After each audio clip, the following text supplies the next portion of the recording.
అండి ఈరోజు సాంబారు రసం పౌడరు ఎలా చేయాలో చూపిస్తాను. దీనికి కావాల్సిన పదార్థాలన్నీ చూడండి. ఫస్ట్ ఒక 2 టీ స్పూన్ల మిరియాలు, ఒక హాఫ్ కప్పు కందిపప్పు, జీలకర్ర ఒక 2 స్పూన్లు, పచ్చెనగపప్పు ఒక 3 స్పూన్లు, మినప్పప్పు ఒక 3 స్పూన్లు, ధనియాలు 2 కప్పులు తీసుకోవాలి.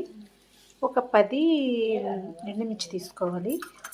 ఒక కప్పు కరివేపాకు, ఒక హాఫ్ టీ స్పూన్ మెంతులు అన్నమాట.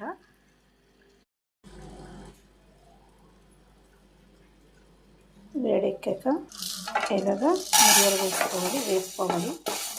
వేసుకొని జీలకర్ర కూడా వేయాలి. జీలకర్ర ఇవి బాగా వేడెక్కాలన్నమాట. తర్వాత పచ్చిశనగపప్పు,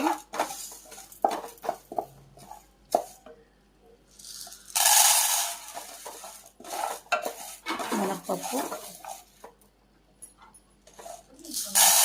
కందిపప్పు,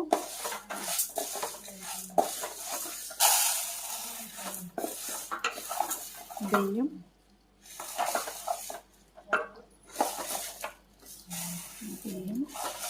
ధనియాలు, ఎండుమిర్చి, మెంతులు ఒక స్పూను. ఇవన్నీ మనం లో ఫ్లేమ్ మీద వేపుకోవాలన్నమాట. ఇది బాగా వేగలేరు కదా. ఈ ఫ్లేవర్ కోసం పలవా పువ్వు వేస్తాము. కరివేపాకు కూడా వేయాలి. ఇది వేసుకొని మొత్తం వేపుకోవాలన్నమాట. చాలా బాగుంటుంది అన్నమాట మన సాంబార్కి కానీ రసానికి కానీ.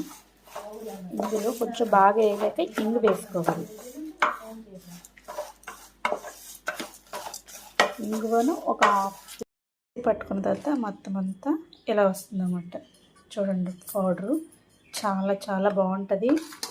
మంచి స్మెల్ వస్తుంది. ఇలాగా ఒక డబ్బాలోనే స్టోర్ చేసుకోవడమే. మనం చారు చేసుకున్న రసం, అదే రసం చేసుకున్న, సాంబార్ చేసుకున్న చిక్కగా ఉంటుంది, టేస్ట్గా ఉంటుంది. ఇందులో చిక్కగా ఎందుకు ఉంటుందంటే ఇందులో మనం కొంచెం బియ్యం కలిపాం కదా, ఆ బియ్యం వల్ల చాలా చిక్కగా ఉంటుంది. ఉట్టి చారన్నంతో అయినా మనం తినేయచ్చు అనమాట. చూడండి ఇంత అయిందనమాట. బాగుంటుంది టేస్ట్. ఒకసారి ట్రై చేయండి. ఇది మీకు నచ్చితే లైక్ చేయండి, షేర్ చేయండి, మన ఛానల్ని సబ్స్క్రైబ్ చేయండి. Thank you for watching.